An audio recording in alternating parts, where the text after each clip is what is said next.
Hey y'all, I'm Dawn. Welcome to Days with Dawn. If you're new to my channel, I'm out in the garden today. I thought I'd give y'all a garden update. And we had a surprise visitor this morning, so I hope you stick around and watch the video and see what kind of surprise we had. Good morning, everybody. There's the sunrise. I have a beautiful, beautiful sunrise. But this, if you can't tell, is a hog. Could have had a very different ending than what it is right now. Our fence is, our yard actually, not our fence, but our yard is completely fenced all the way around. And luckily about 5 this morning, one of the dogs wanted to go out. And so my son took him out and he heard deer leaving the yard. So he was already on alert and he was out there with the dog. And that's probably what the deer were after. In fact, I know it was because I've seen some apples over here where they've just eaten down to the core. Have not checked the rest of the garden, but I had peas almost ready. So he heard the deer as they left the yard. I guess they jumped the fence. I don't know. We have a, what is this, a 4-foot fence with 2 barbed wire on top. He heard a racket. And so he turned around and looked, and that hog was pushing through our automatic gate. And so the hog was trapped inside. So he put the dog in and he called me. He said, we got a hog in the yard. I was going out at 6 this morning, and had he not been out there, it's a God thing, y'all. It is a God thing. Had he not been out there and heard that hog, I would have been out here in this fenced-in yard with a hog that was trapped. Not only that, had he not heard the gate or whatever, Nala would have been out here with the hog. So, God winked for us today. I haven't looked at the rest of the garden. I was doing all my garden work today because it has been neglected. So we'll follow up here in just a minute and see what kind of damage is done. So I was coming out this morning to give a garden update. And then we had the hog situation. It appears that they did not find the peas. They were after the apples. So I'm going to get out here and pick the peas that are close, and some are, there's a few that are ready, but some are close because they will be back tonight. I can just almost guarantee. But in the meantime, look, real life happens. This is a real life garden. We usually keep our garden cleaner than this, but if you follow my channel, you saw the video previously that I got sick, and then my husband got poison ivy. So our first 2.5 or 3 weeks of June plus the end of May, we were both down and out. So the weeds took over. So it's a little snaky looking, but I'm getting some cantaloupes that are ready, and watermelons are not. I cut one open and it is not even close. So got to wait a little bit on the watermelons, but yes, real life garden. Lots of weeds, very snaky looking. Will be wearing my rain boots to help protect me from anything that might be out there. And so anyway, that's where I'm at. Okay, so we're out at the raised beds. I picked up what apples were on the ground, and I picked a few to see if they were ready. So there's my little bucket of apples, and look at this apple. Oh my goodness, it's a big one. I don't know if I said this on video or not, but I had planted Granny Smith and Gala. And I did not mark them.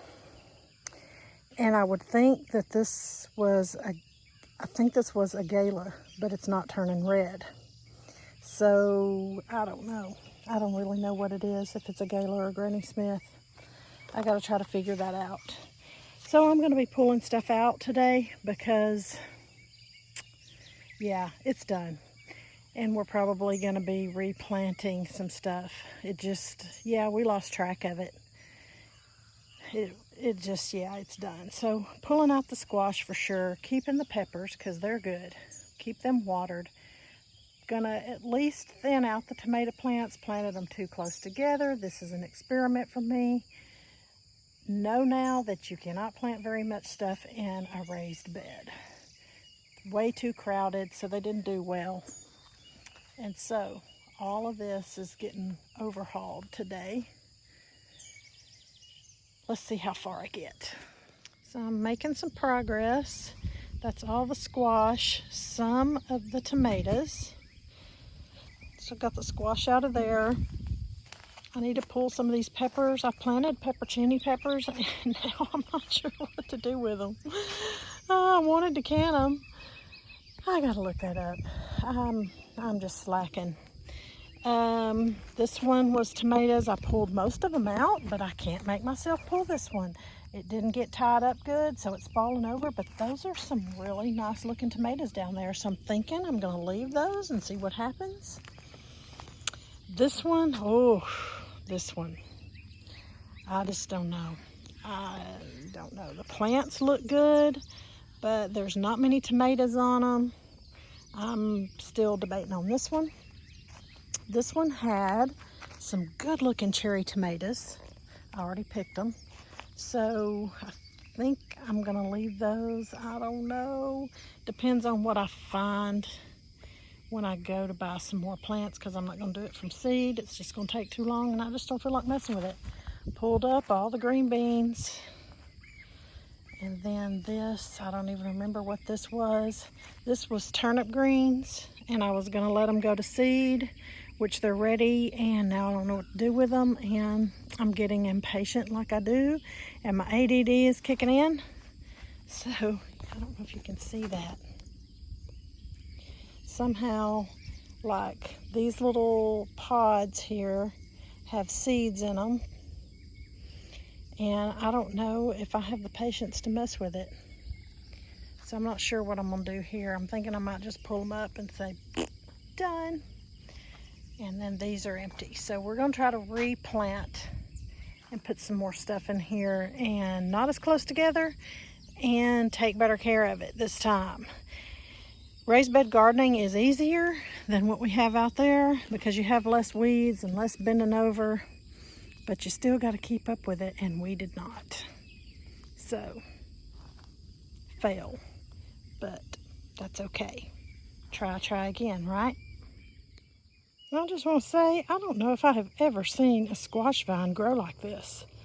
So that is the root, and it grew all the way down. That is about 5 feet.